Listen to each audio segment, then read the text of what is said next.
Election உரியடி விஜயகுமார் நடிச்சு வந்திருக்கு. எலெக்ஷன் சீசன் வேற. ஸோ படத்துடைய ஒன்லைன் என்ன? ஓகே, இந்த படத்தோட கதையை பற்றி நம்ம பார்த்தோம் அப்படின்னா, இது முழுக்க உள்ளாட்சி தேர்தலை பற்றின ஒரு படமாக இருக்குது. அரசியல் அப்படின்றது ஒரு அதிகாரத்துக்கான ஒரு விஷயமாகவோ இல்லை அது வந்து ஒரு குடும்ப சொத்தாகவோ அப்படிலாம் பார்க்கக்கூடாது, மக்களுக்கு சேவை செய்கிற விஷயமாக மட்டும்தான் பார்க்கணும் அப்படின்ற அதரப்பழசான ஒரு அட்வைஸை வந்து இந்த படம் சொல்ல வருது. இந்த படத்தோட கதை அப்படின்னு நம்ம எடுத்துக்கிட்டோம் அப்படின்னா, ஜார்ஜ் மரியம் இருக்கார் இல்லையா, அவர் வந்து ஒரு கட்சியில் ஒரு 30-40 வருஷமாக பயங்கரமாக ஒரு அடிமட்ட தொண்டனாக இருக்கார். கட்சி வேலைகள் எல்லாமே வந்து எலெக்ஷன் வரப்போ எல்லாமே செய்கிறாங்க. வர எலெக்ஷனில் ஜார்ஜ் மரியமோட கட்சியில் வந்து ஒரு சின்ன பிரச்சனையாகிடுது. அவரோட மாப்பிள்ளை பார்த்திங்கன்னா பாவல் நவகீதன் அப்படின்ற ஒரு கேரக்டர் பண்ணியிருக்காரு. அவர் வந்து நான் ஒரு சின்ன பையனை நிறுத்தியே எங்கள் ஊர் பஞ்சாயத்து எலெக்ஷனில் நான் ஜெயிச்சுக்கிறேன் அப்படின்னு சொல்லி அந்த மீட்டிங் விட்டு வெளியே வந்துட்டாரு. அதுக்கப்புறம் பார்த்தீங்க அப்படின்னா ஜார்ஜ் மரியமோட பையன், அதாவது நம்ம ஹீரோவையே அந்த எலெக்ஷனில் நிற்க வைக்கிறாங்க. நம்ம ஹீரோ வந்து அந்த எலெக்ஷனில் ஜெயிச்சாரா இல்லையா அப்படின்றத அந்த படத்தோட மீதி கதை. அதாவது குடும்ப அரசியல் கிடையாது, குடும்பமாக ஒரு படத்துடைய பாசிட்டிவ்ஸ் அப்படின்னு நம்ம எடுத்துக்கிட்டோம் அப்படின்னா, ஒரு உள்ளாட்சி தேர்தல் அப்படின்னா பயங்கர பரபரப்பாக இருக்கும்.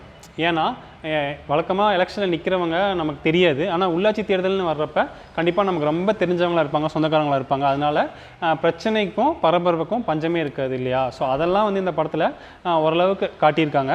அதே மாதிரி இந்த ஓட் கவுண்டிங் சீன் ஒன்று வருது, ஓரளவுக்கு புதுசாக இருந்துச்சு. அதே மாதிரி எலெக்ஷனில் தோற்றவங்க என்ன ஆவாங்க, எப்படிலாம் வந்து ஒரு கட்சியில் வந்து ஒரு அடிமட்ட தொண்டனாக இருந்தால் எப்படிலாம் கஷ்டப்படணும், எப்படிலாம் கட்சி நம்ம அவங்கள யூஸ் பண்ணிக்கும், எப்படிலாம் வந்து அவங்களோட சொத்தை வந்து கட்சிக்காகவே இழப்பாங்க அப்படின்ற விஷயம்லாம் இந்த படத்தில் கொஞ்சம் தெளிவாக காட்டியிருக்காங்க. அண்ட் ஒரே ஒரு சீன் மட்டும் ரொம்பவே நல்லா இருந்துச்சு. அதாவது இந்த எலெக்ஷனில் எல்லாத்தையுமே நான் தோத்துட்டேன் அப்படின்ற மாதிரி அவர் ரொம்ப உருக்கமாக பேசுவார். அவர் ரொம்ப வந்து டச்சிங்காக இருந்துச்சு. என்ன தான் இந்த மாதிரி விஷயம்லாம் புதுசாக இருந்தாலுமே பார்க்குறதுக்கு சுவாரஸ்யமாக இருக்கான்னு கேட்டிங்கன்னா கொஞ்சம் இல்லை, கொஞ்சம் ட்ரையாக இருக்குது, கொஞ்சம் போர் அடிக்க தான் செய்யுது. ஓகே, நெகட்டிவ்ஸ் அப்படின்னு பார்த்தீங்கன்னா, இந்த கதைக்கு ஒரு 2-3 லவ் ஸ்டோரியை வச்சுருக்காங்க. என்னடா கதைக்கு கொஞ்சம் கூட சம்மந்தமே இல்லாத லவ் ஸ்டோரியை வச்சுருக்கீங்களே அப்படின்னு நம்ம யாருமே கேட்டக்கூடாதுன்னு ஒரே ஒரு காரணத்துக்காக அதை அப்படி இப்படின்னு ஏதோ ஒரு கனெக்டை பிடிச்சி வில்லன் கூட கனெக்ட் பண்ணிடுறாங்க. அப்புறம் இந்த படத்தில் இன்னொரு பெரிய டிஸ்அட்வான்டேஜ் என்னென்னு பார்த்தீங்க அப்படின்னா, ஜார்ஜ் மரியமோட பையன், அதாவது நம்ம விஜயகுமாரே எலெக்ஷனில் நிற்கிறப்ப ஜார்ஜ் மரியம் போய் அவர் கட்சிக்கே சப்போர்ட் பண்ணிகிட்ருக்காரு. அது வந்து அந்தளவுக்கு நமக்கு வந்து ஒரு ஒட்டலை. ஏன்னா இத்தனைக்கு இவங்க வீட்டை தான் இவர் வந்து அடமானம் வச்சு எலெக்ஷன் செலவை பார்த்துக்கிட்டு இருப்பாரு. கரெக்ட். எந்த டேடி வந்து சரி மகனே நீ சைன் போட்டுக்க, இருந்தாலும் நான் அந்த அந்த அந்த கட்சி, அதாவது ஒளி வருது பார்த்தியா, குண்டுபல் போய் மிஞ்சும் ஒளி தெரியுது பார்த்தியா, நான் அந்த கட்சிக்கு தான் போய் வேலை செய்வேன் அப்படின்னு அவங்க டேடி. அண்ட் வில்லனோட கேரக்டரை இந்த படத்தில் சரியாகவே அவங்க வடிவமைக்கல. 2 வில்லன்கள் இந்த படத்தில் இருக்காங்க. எந்த கேரக்டரில் ட்ராவல் பண்ணுறது அப்படின்ற ஒரு கன்ஃபியூஷன் வந்து டேரக்டருக்குமே இருந்திருக்கு, நமக்குமே இருக்குது. ஆனால் சேதுமான் படத்தை எடுத்தவர் தான் இந்த படத்தை எடுத்திருக்காருன்னு சொன்னால் என்னால் கண்டிப்பாக நம்ப முடியல.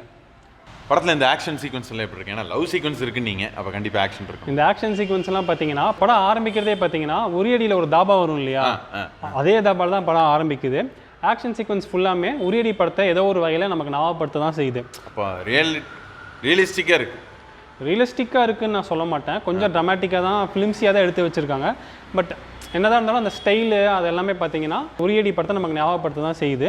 அப்புறம் பெர்ஃபார்மன்ஸை பற்றி நம்ம பேசணும். இந்த படத்தில் வந்து பிரீத்தி அஸ்ரானி, அந்த படம் அவங்க பண்ணியிருக்காங்க ஹீரோயினாக, ஒன் ஆஃப் தி ஹீரோயினாக பண்ணியிருக்காங்க. அவங்க நடிப்பு ஓரளவுக்கு நல்லாவே இருக்குது. நம்ம ஹீரோட பெர்ஃபார்மன்ஸை எடுத்துக்கிட்டோம் அப்படின்னா, அவர் வந்து சம்மந்தம் இருக்கோ இல்லையோ எப்போ பார்த்தாலும் வந்து பல்ல காட்டிகிட்டே சிரிச்சிட்டே இருக்கார் இந்த படத்தில். ஜெய் மாதிரி கண்கள் இரண்டால். அதே மாதிரி ஹீரோட அம்மா கேரக்டரில் ஒருத்தவங்க நடிச்சிருக்காங்க. அவங்களுக்கு பதிலாக யூஸ்வலாக நடிக்கிற வேறு அம்மாக்கள் நடிச்சிருந்தால் அந்த கேரக்டர் ரொம்பவே நல்லா வந்திருக்குமோ அப்படின்னு எனக்கு தோணுது. ஸோ இந்த மொத்தத்தில் இந்த எலெக்ஷன் எப்படி இருக்குது? டெபாசிட் வாங்குறதே கொஞ்சம் டவுட்டு தான். நீங்கள் படத்தை தானே சொன்னீங்க? படத்தை தான்ப்பா சொன்னேன்.